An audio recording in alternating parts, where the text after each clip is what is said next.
grew kind of organically, and like Amazon called me in internet affiliate marketing and internet marketing. You can reach tens of thousands of people with like very little skillful effort. If anyone wants to sponsor me to Paris to stay at the Plaza Athénée, please use Simon's platform. Exactly. You know, some people have told me like, you know, it doesn't make any sense. That's a stupid idea. Why are you doing this for so long? You're putting all your money and effort into it. You know, that's like stupid. Having the right people who share your vision, share your dream, are also passionate about this and have the skills. That's, I think, maybe that's 90% of the whole thing actually.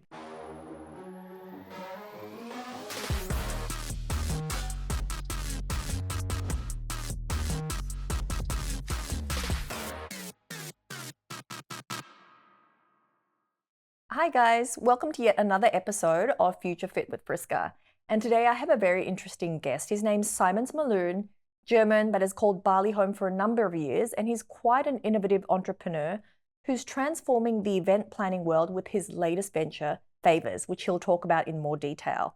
So this platform leverages blockchain technology to enable global communities to co-create extraordinary experiences through sourcing, voting, crowdfunding, and more. Before founding Favourse, he was already an entrepreneur. He co-created SeminarDesk, where, as its name suggests, it's a cloud-based software that revolutionized seminar management. And he co-founded an NGO also called Mindfulness and Understanding, which introduced nonviolent communication and mindfulness into Germany's education system. So his career has had a lot of swings and roundabouts, but what's important is his unwavering commitment to harnessing technology and collaboration to drive meaningful change, to drive connection. So welcome so much to the show, Simon. Thanks for being here. Wow, thank you so much for that kind introduction. I'm very, very touched. Yes. So remind me again, you and I were talking, your software was used for quite a large conference. So can you share again what details that was? Yes, like so with Favourse, last year we were the Indonesia Blockchain Week in Jakarta was using our software for like the ticketing, etc. So to do the ticketing, the payment, and so on. So wow. Yeah. And how many participants was that? How many people went through the doors? I think there were like about 1K, 1.5K, but there were different ticketing platforms, and they had like specific requests, specific features that the other providers were not able to provide. So they came to us and we could provide some of the features, and that's why we were able to take care of part of the participants. Okay. Fabulous. Yes. And that's quite a big number. I mean, I've been organizing my own events for women's networking, and even 50 people, it's already a headache. I can't imagine 1,500 people. Yes, and luckily we were, before actually doing now the focusing again on the software, we were like doing organizing events in Bali and Jakarta around like Web3 technology, disruptive technologies. And that's always like, you know, a lot of work, a lot of trouble. And so right now, luckily, we're really focusing on the software development. But we have experiences in like organizing events as well. So we have a lot of partners in that field. Yeah. Okay. And as you mentioned also with SeminarDesk, that's also our background, you know, which is basically like an event and venue management cloud-based software. Yeah. Let's elaborate on that then. So what first drew you to the world of events and technology, and how did the journey evolve from there? Yes. So originally, as a participant, as a learner, like wanting to learn like about like meditation and yoga and stuff like that, and then attending different workshops and retreats and seminars, and then with friends in Germany, we co-founded Mindfulness and Understanding. As you mentioned, you're bringing like mindfulness training and nonviolent communication, conflict resolution into the education system. And during that work, we were always inviting teachers from different countries also, from the US or from different parts of Europe or Asia, and to bring them to Germany, to our association, to our members, to learn, to grow, and so on. Then doing this for many years, we found out that there's always like different challenges when organizing events. Like, for example, sometimes you don't know are there enough participants that sign up early enough for the event, right? Then you need to secure the venue, and there's like a risk of canceling the venue if you don't have enough participants. Do you get the down payments early enough, and so on? Like there's so many like intricacies. So, and then I also started doing my own workshops alone and with friends and colleagues of mine, and then noticed, you know, sometimes there was requests for us to go to a different city or different country, and then also like not being sure, is there really enough interest or not, you know, and will we go there? There's only 5 people showing up, which is also great. But, you know, sometimes there's a lot of like, for your organizers and also the speakers or trainers, there's sometimes like... How do you reduce the risk? Yeah, there's a risk and insecurity and so on. Yeah, and then, so like I was then I had the experience from both sides as the like organizer and speaker, like wanting to get like more security and more, you know, streamline the process. And then from the side of the participant, let's say also like inviting the speakers, right? So, and then came the ideas of like this crowdfunding event and sourcing events. And so looking back, what were some pivotal moments that shaped you as an entrepreneur? So when I still lived at home, and then like I had like was trying some small business like buying and selling, you know, like software or candy or whatever it may be, and then getting into like the internet and domains and websites, and then I created like a website for kind of like this was the thing. I was like really into gaming when I was younger. So I like played computer games all day and night, was sleeping at school, that kind of stuff, no? Like playing until 5 a.m., going to school, sleeping. No, it's okay. And then I really like this one game, Klonk, like it's like very old game. And then I created like a website about this. I put this online and I just kind of blogged. I mean, it was like in the late 90s or something, so already like a long time ago. And then I found on some website in the US, I found some like website banner. And I just clicked on it and says, you know, you can make money online, you know, by putting our banner on your website. And I said, oh, really? Like, what is it? I just signed up, put it on my website. And then like people clicked on it. And then I logged into the account and was like, wow, I made like 87 cents, you know, US. So doing nothing. doing nothing, just people going there about, you know, and then it got like to $5 and $10. And I think when it was around like $20, I could like request a check. So they were mailing the check. And then I was going to my local bank in Germany and turning it in. Of course, I think actually I lost money because I had to pay like 15 or 20 euros or marks, Deutsche marks for the exchange. So I got like 3 marks left, Deutsche Mark left or something like this. But it was very exciting. So, and then I thought like, well, okay, this is interesting. So then I expanded that website and got some other domains and put other like company names, companies on there and brands on there. And then like and then it just like grew kind of organically. And like Amazon called me and different companies called me and sent me like postal letters, you know, like before all the newer technologies. And then like these companies asked me to kind of present their profiles on the website, and they gave me like money for each time like a webmaster or an affiliate signed up to their service. So for example, like Amazon gave me then I think 10 Deutsche Mark plus like some commission for each time like an affiliate sign up to my service through them through my website. And then I had like hundreds of companies there, and that was nice. Wow. So, and I was very excited. And then I was just, doing that during school. I mean, during or after school, yes. So affiliate marketing and event tech, they're two very different worlds. So how did your background in affiliate marketing kind of influence how you approach building your platforms? Yeah, very good question. So actually then I was going to India to do my social service instead of going to the military. And I was accepted for that. And then I was like working, you know, in school, kindergarten, and doing social service there, and you know, with nonviolent communication, conflict resolution in schools, which is a very tough work, and I admire all the people doing that, and please continue doing that. And then I was like, no, I don't need money, I don't need this and that. Oh, and really? then I do. sold. I do also now. And I thought, that's not important. I'll just live here in India. I'll go to the mountains. I don't need money and so on. So I sold my business, which was actually working well and made kind of like almost like passive income. I was working like an hour a month or something like this by that point of time. And then I was going more into the social service events, then coming back to Germany, co-founding Mindfulness and Understanding with my friends, then doing all of this. And then we got, working with like European Union, we got different grants, all of this kind of stuff. And it was all great. And I'm very grateful actually for making like, with my friends, like making like positive impact and so on. And it was very satisfying. And then, but of course, you don't make money from that, but it was very satisfying, meaningful, fulfilling my need really for like purpose.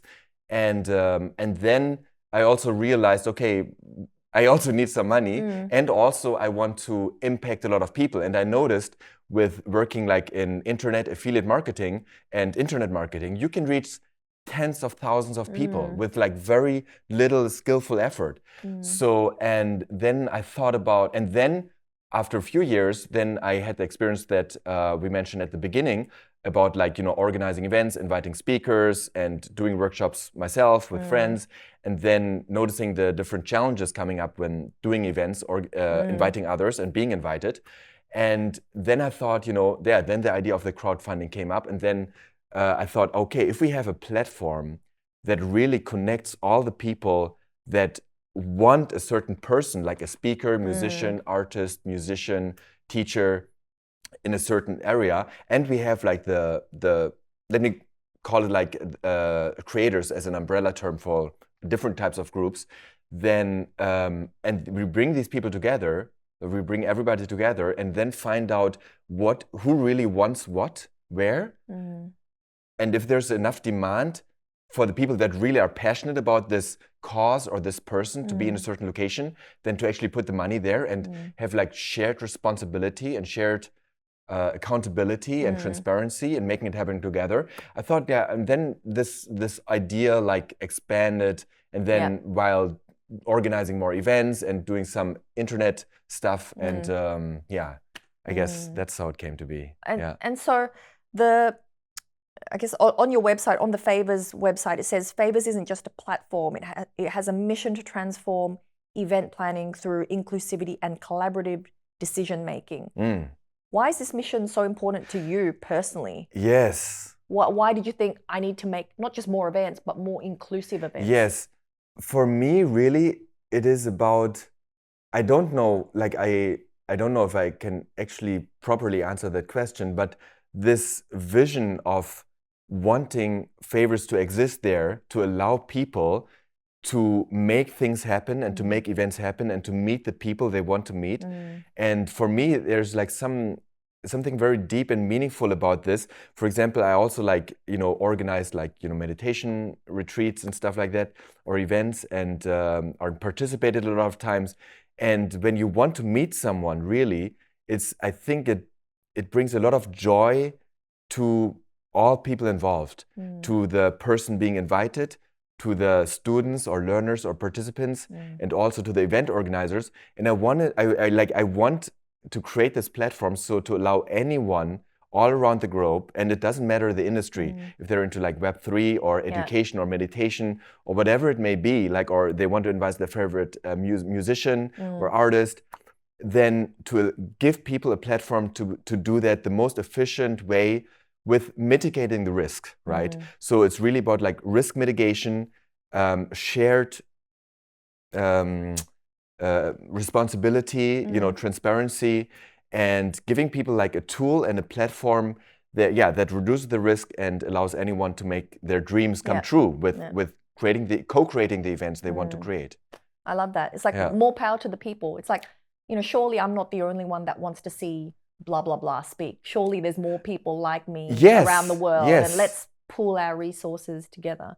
Exactly. And then if you, for example, like, oh, you want to invite this person to Bali, for example, then if you just keep it to yourself, like maybe there's a lot of people, maybe I actually want to have that person here as well, right? So, and if you share it then on the platform and other people come and you share it in your network, and also actually, and now when talking to a lot of people about this, it's actually, I find out people are actually doing these things, but they're using different tools. For example, they're in WhatsApp groups, WhatsApp groups and Facebook groups, and some people are saying, I want to organize this event. I want to create like a diving course, or I want to, go to Kintamani to the mountain, or I want to have like a yoga teacher in my village, but there's no one here, and they're doing this in the WhatsApp and Facebook groups, and you see it's so it clunky. like it's and then maybe there's some poll or something like this. Some people say yes, but then how do you get the money? How do you really make sure people are actually committed, right? You get maybe some soft commitments, maybe but then how do you follow through? So for me, it's like analyzing all of these things and streamlining the process, and then making it more efficient, right? If anyone wants to sponsor me to Paris to stay at the Plaza Athénée, please use Simon's platform. Exactly, yes. So as a co-founder, you wear a lot of hats. So what aspect of your work with Favourse and SeminarDesk are you most passionate about? Yes, I like that. So actually with SeminarDesk, I'm not in operations right now. It's like my friends and co-founders, Jan and Christoph, and the team that are really doing the whole thing, and they're geniuses. I actually don't know much, but they're like geniuses. They're like full stack developers. They're doing everything. They're smart. So I'm just lucky to work with smart people, actually. So there the software is actually like quite complete. Now we're just like growing slowly but steadily. And what I'm most passionate about is actually with Favourse to discuss and to find out the problems of the different stakeholders, like the participants or the fans, the speakers or artists, and then also the event organizers. So really finding out, understanding the pain points, the real pain points, the processes, and then proposing solutions, coming up with solutions, and then testing the solutions. So right now we're creating different features, testing it with different groups and so on, with different use cases, different industries, and that's what I'm really passionate about. And of course, you mentioned different hats, and then of course, I'm working with the development team, and then doing fundraising, and working with the event organizers, and hiring or training, and administration, all that kind of good stuff we all need to do, because so. It's of course like challenging, it's ups and downs, this, everyone who's doing their own thing knows this, it's always like up and down and difficult and exciting, and it's so, but for some reason, I'm really passionate about this, and I cannot let it go. I was actually I didn't need to do this, but I was like, I have to do it. I don't know, something is dry. I'm like obsessed and crazy about this. So what's the impact you want to see on a global scale from Thank you. So I want that, millions of people use this platform, and anywhere around the globe, if you're like in some small village in South America or Australia or Africa, or doesn't matter where, you can make your dream and your passion and your learning demand, because like for me it's all about also like education is one of the original use cases, share it and then make it happen. So, and by using our platform and technology, so by making it public, making it transparent, having other people join in, and then also finding out, okay, what is the right format? Maybe it would be best to do a Zoom call, right? And maybe someone says, I'd go there if you have 5 more people, then I'm already happy. And I don't need any money. I'll come to your village, next village. But to be this platform that all of this is happening, right? So there's like Airbnb for this, there's, all these different platforms for different things we need in our daily life. And there's no platform like this existing, where you can just share your ideas of who you want to see, where you want to go, and that allows really people coming together. And I want to see this in any industry, in any location, and really integrating, offline, online, hybrid events. So whatever different formats and industries need that. And I think all of us need this. And I mean, the events industry is huge and growing. And there it can be very frustrating, very painful. So I just, want to help that. Yes. So we touched on it earlier about the highs and the lows, about you just have to constantly push through. So what's been the biggest challenge you've encountered so far on your journey, and how did you find the grit, the motivation to keep going? Thank you. Actually, the first thing that comes to my mind is that maybe I was not brave enough for a long time, because I've had this idea for longer than I want to admit, actually, for over a decade. And I was always like, going around. I thought, maybe I need to do work first to make money, right? Yeah. And then be able to do it. Maybe I need to do this shiny object project first, right? Or I need to be better prepared, or I need to do this and that. And I had all these doubts, and I was going a lot of different routes until I had like the guts to say, no, this is really what I want. And with great support from my friends and from Jan, co-founder of SeminarDesk, he was like, Simon, I think you're talking about this. We're doing SeminarDesk, but you're talking about this like every day. Please just do it. No. So with like friends and others and family, they're really supportive and have encouraged me to just go for it. And I think like I wasted a lot of. I mean, we're all learning, right, and growing and making mistakes. It's not really waste, but if we see it like from the future vantage point. But so I think I would have, if I could go back, I would just say, just do it. Start and early. Also just do it. Don't wait, and just get like a simple prototype. And even before that, not even that, just talk to the people, to the stakeholders, to the people that are having the problem. Really ask, because like I have many assumptions and many of them are mostly wrong, even if I don't want to admit it.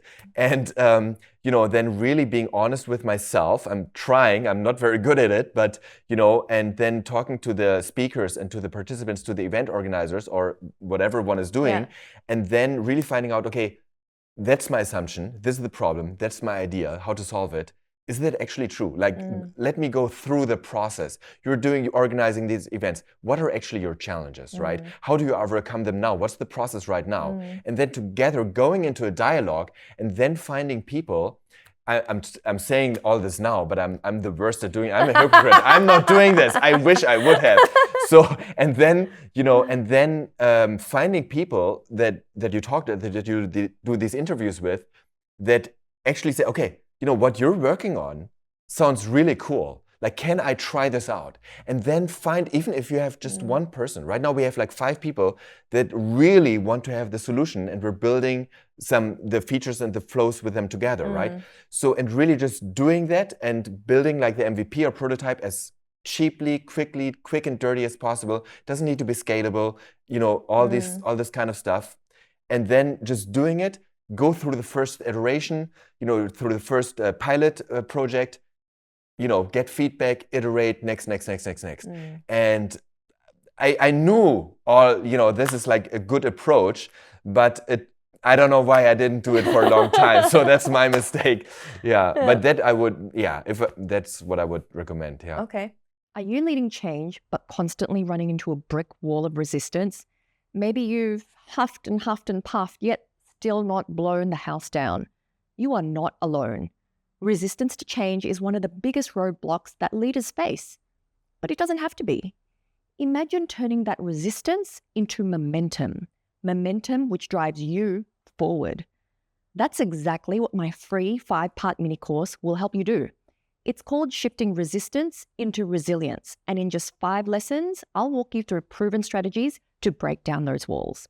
You'll learn how to identify the root causes of resistance, engage your key stakeholders, yes, even the stubborn and loud ones, and build a culture that doesn't fatigue with change. It actually feasts on it. Sound good? All you need to do is click the link to get started, and the first lesson will be in your inbox. Don't let resistance render you powerless. Turn it into resilience that will push you forward. And, often people glamorize being a startup founder, right? It looks, oh my God, but people that make it to, say, Canva, like billion-dollar valuations, it's like unheard of, right? They're the very rare. So if someone was new, not just in tech, but new to being a founder, what advice would you give to them? I don't want to say it. Don't do it. I was sorry to be like, sometimes No, sometimes, many times, I've thought to myself, "Shit, if can I? I'm sorry. Of course. Sorry, Don't worry. I'm not experienced with this kind of stuff. If I would have known how hard it would be and how many challenges and how many, like, I mean, we didn't even talk about like all the different problems that could come up, and and so many things going wrong all the time. I mean, it's like.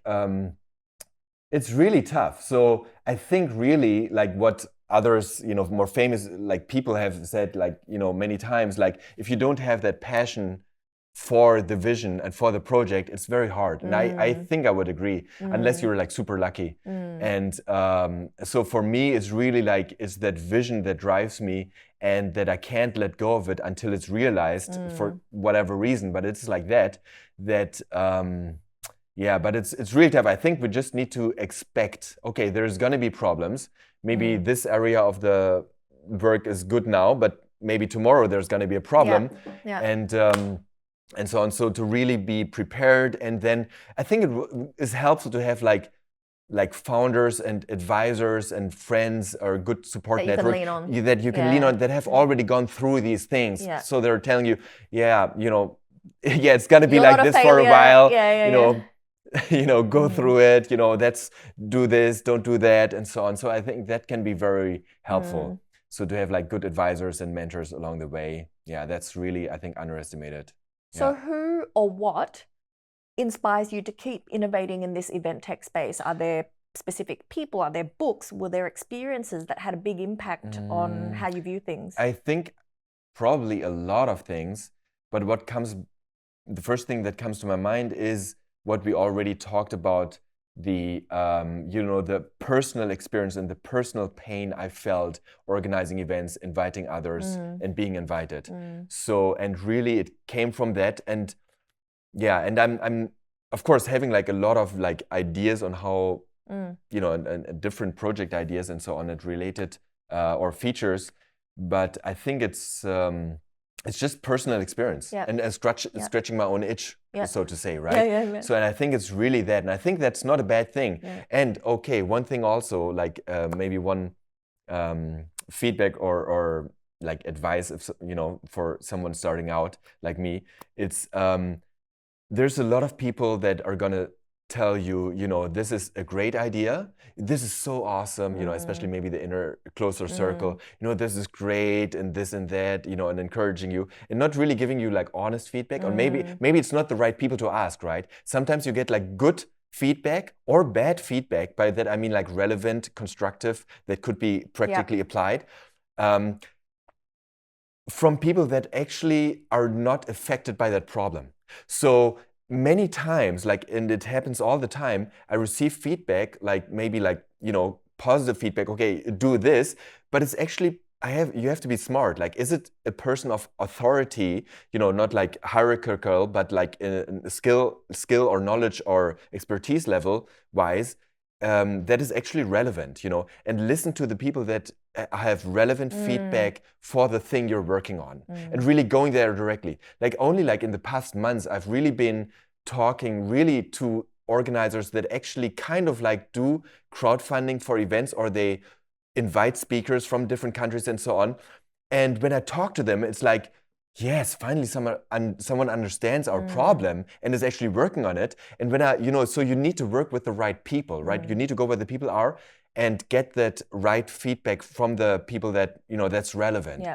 So, and then also not to be discouraged if, for example, that people that are not, how to phrase, not, not in a position of authority related to what you're doing, giving irrelevant feedback, so to say, to make it black and white, then not to be discouraged also. Some people have told me like, it doesn't make any sense. That's a stupid idea. Why are you doing this? And why are you doing this for so long? You're putting all your money and effort into it. That's like stupid. You're, and you hear all kinds of things. So you need to know why you're doing it, what you're doing, and work with people in the field. And I think that's something. That's so important, to listen to the right people, because when I started my own thing, I caught up with someone that I had worked with, and this particular lady really respected her, long career, like chief legal officer.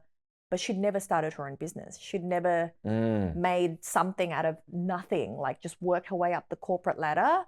And I remember, I think I was only 2-3 months in, and she's like, "Are you making any money?" And I said, "No." She's like, "Why are you doing it then?"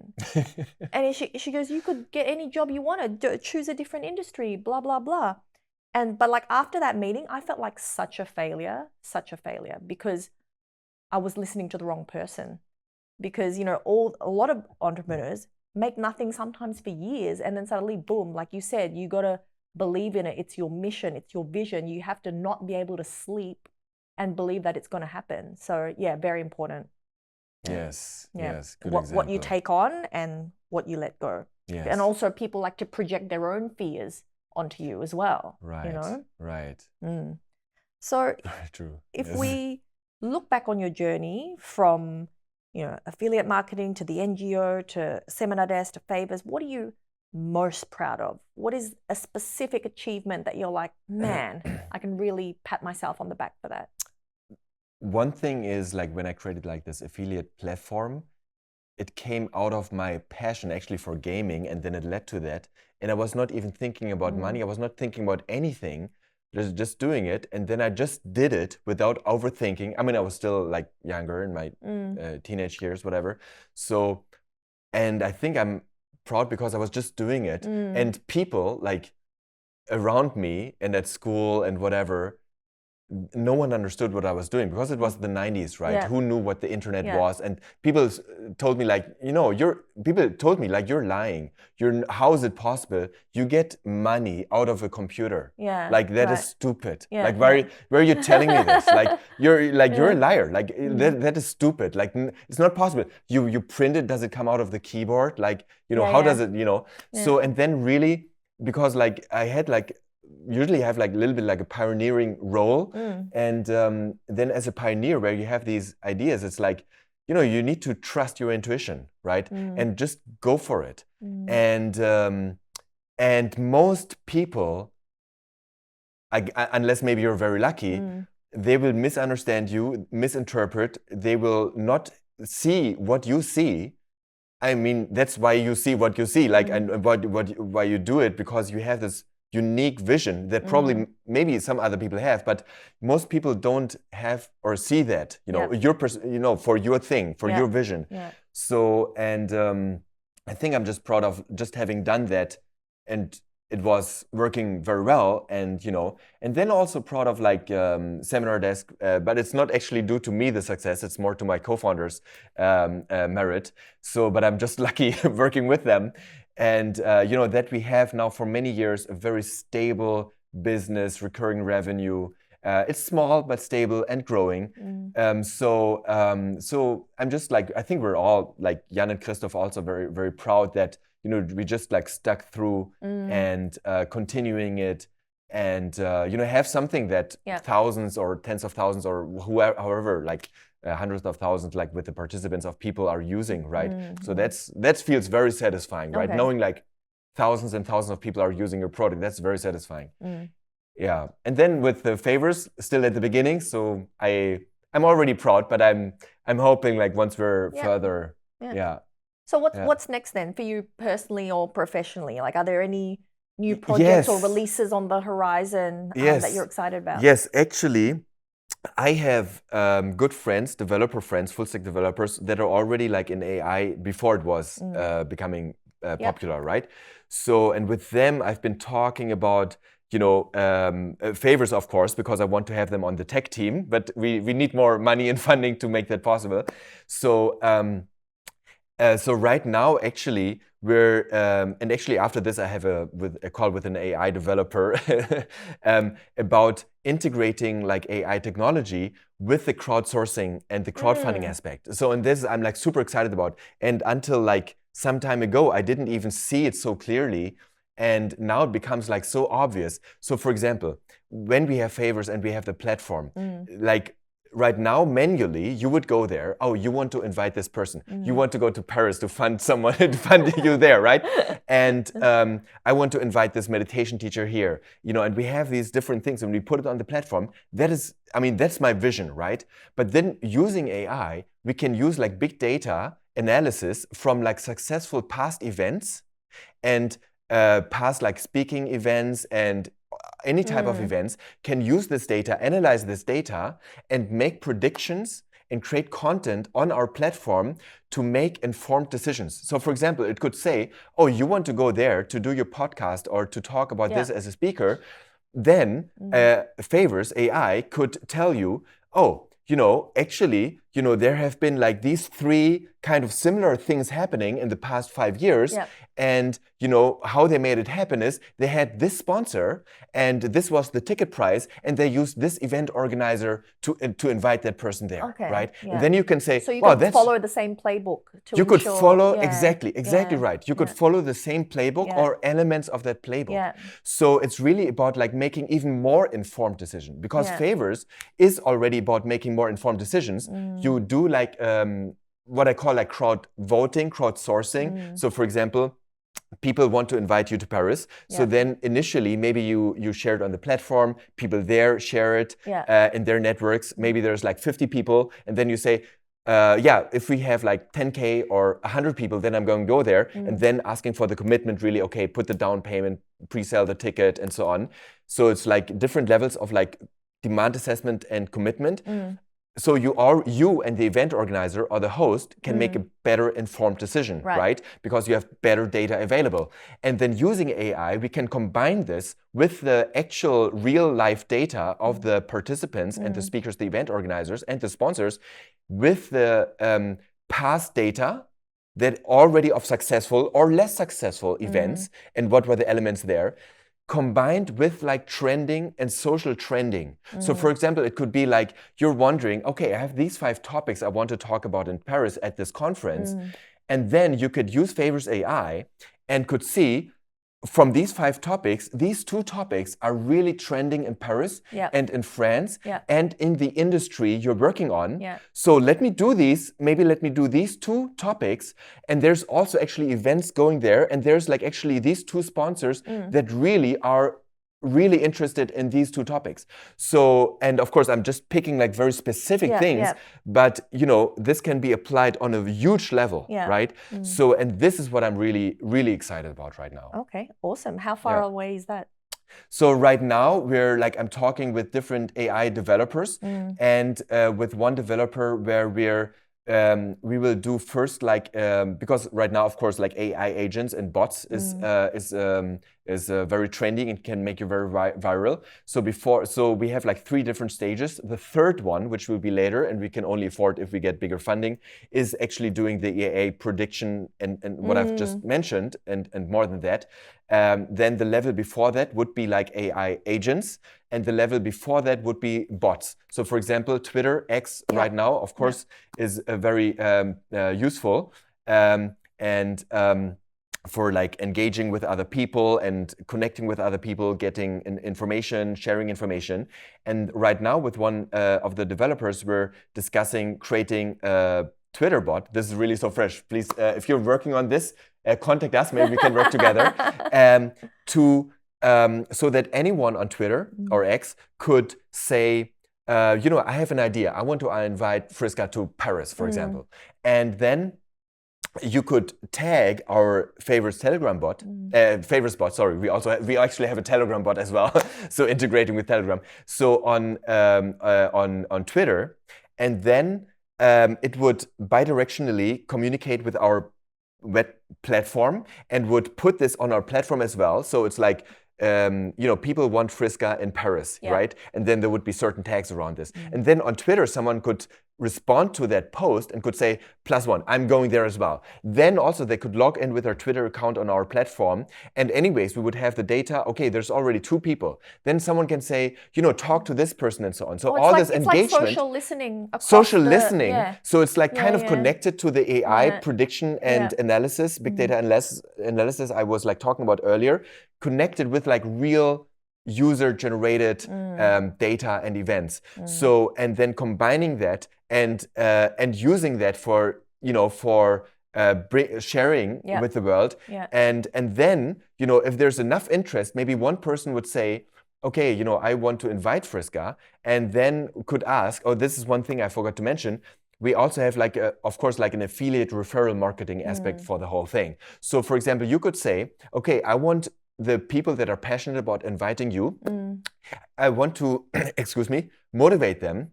So you will give some perks, some giveaways, which is common in like doing a crowdfunding campaign. So I will give I don't know if you have a book, like a signed book, right? And or I've like two books. So you can give you 2 books, right? And then offer like signed books, and then you can say, okay, a 20-minute consulting. You know, you're doing consulting work and stuff like that. So you could give like different like giveaways or rewards. Then that could be on our platform, and then people will get a unique link and they can share it with their friends. And then whoever shares most, anyways, they have intrinsic interest of having you there because they're your fan. They want you there. So they're sharing it, but they can get additional motivation by sharing with their link and then having the chance of winning like your signed book or consulting session or whatever it may be. And then really we bring all the good things together. So, and this together with like kind of like viral bots for social media with AI, I think it's just gonna go crazy. So I'm like super, super, super excited about it. And I think it can really accelerate my whole vision and make it go faster, right? So, yeah. Okay. So you're clearly disrupting the event management, event planning industry. There's a lot of other, you know, for example, Uber's disrupted the taxi industry, right? Airbnb's disrupted the hotel industry. A lot of conventional industries are being disrupted. So what's one piece of advice you'd give to aspiring entrepreneurs that want to shake up a conservative bricks and mortar command and control industry? What's some words you wish someone shared with you all those years ago? The first thing that comes to my mind is what I already mentioned, just going for it and not thinking about maybe we can think I'm actually not thinking I want to disrupt this industry, I want to take this over, I want to like this, that. Actually for me it's the problem I want to solve. Right. Like it's both, it's the carrot and the stick actually. It's like the problem I want to solve and the people I want to help, and then it's like the vision of like really giving a platform for people to help them achieve their dreams and make it happen. So and for me it's like what gives me the most motivation continuously and what keeps me going is being connected again to my vision. So like when I lose, you know, when I get frustrated and things go wrong and so on, really reconnecting to my vision, I think that's really that for me is what helps. Yeah. I'm personally trying to be more grateful for what I have instead of for lusting after what I don't have. So what are you most grateful for your journey so far? Thank you. That's a great question. That's good. I'm a lot of times in the future.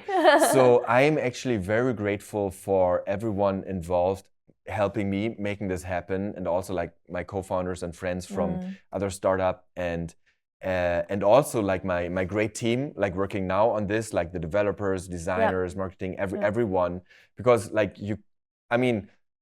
I can't make this happen, right? Like I'm just like, I'm a person and actually like I'm the least skillful of all the people I'm working with. I'm just the guy who has like this crazy idea, you know, who's obsessed with this idea and this vision, and then really. And I think that's a challenge in itself, like one of the heads, attracting the right people, right?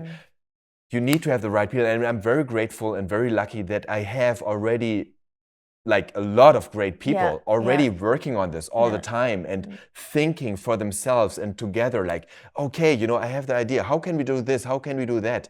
You know, and having the right people who share your vision, share your dream, are also passionate about this, and have the skills is like, you know, is that's I think maybe that's 90% of the whole thing actually. So and I'm very grateful for having a lot of amazing people that, you know, without them, I mean, nothing would exist. Like if without the other people doing this together, I would still just be there, and without the encouragement I've received, I would just still be there in my room alone on my computer, you know, just like crying there and saying, oh, it's how to do this. I have this idea, and nothing would happen. Yeah. And it's really the encouragement I've received. You have to go out there. So thank you actually also so much for inviting me here and giving me an opportunity, even so I don't know how to do it and I'm nervous, but to do this, because to share about your vision, right? To share about your dream. And I'm trusting that also being here with you and it's a big part of like making the whole thing happen, because then maybe I don't know. There's no point having a dream if no one knows about it. Yes, if no one knows about it. Yeah. And then you need to connect to the right people. Yeah. And now I'm still like at the beginning, but I'm fully trusting, and already we have like some people already working with us and, excited people, but then just sharing, getting out there and attracting more the people that share that vision, and then getting that traction, that momentum and working, so yeah, I'm very grateful. I'm very grateful. Actually, I'm very grateful every day, because even though like every day there's like some problems and some fire, you know how it is. But still I'm like waking up, I'm thinking, wow, I'm so excited to do this. I mean, I don't need to motivate myself. You know this, right? You don't need to motivate yourself. You're like, I have to do this. You're like, I mean, the difficulties stop working, right? We're like, mostly we're like type A workaholics, right? So we need to like, like, okay, that's actually another topic, right? To how to find that balance, that non-existing balance, right? But yes, that's a great question. Thanks for sharing that with us. So, as you know, everybody on the podcast answers the same rapid fire questions at the end. A future fit leader is someone who is listening to the people around him that are relevant. We need more of this in the future. Understanding and compassion. Love. Yep. And a future fit organization is an organization that does what? Is seeing problems early that could compromise the organization. Right. Yep. Preventative. Yes. Yeah. A lot of people and organizations buy cure rather than prevention, but we'd be so much better off if we looked ahead a little bit. Yes. And so if people want to know more about Favourse, SeminarDesk, or yourself, what's the best way that, where should we direct people? So for SeminarDesk, it's SeminarDesk.com, and you can reach us there. And for Favourse, it's the spelling is FAVOURSE.com, and you can send us like a WhatsApp, Telegram, email, but better is like, like WhatsApp or Telegram, and just send. And I'm very happy for anyone reaching out, in whatever capacity you want to collaborate or work together or have questions or want to do something together. Yes. Fabulous. Thank you so much for joining us. Thanks for your time today. Thank you so much. This was a lot of fun. Like I was like so nervous before, and this I didn't know what to say, and I didn't. So I'm really you grateful. Were fabulous. Yeah. Thank you so much. It was so much fun. Really. Thank you. Next time, bring your own makeup. Yes. I was too shiny. I had my aloe vera cream, and then we needed to put some powder. Yes. All good. Yes. All right. Thank you. Yes. Thank you.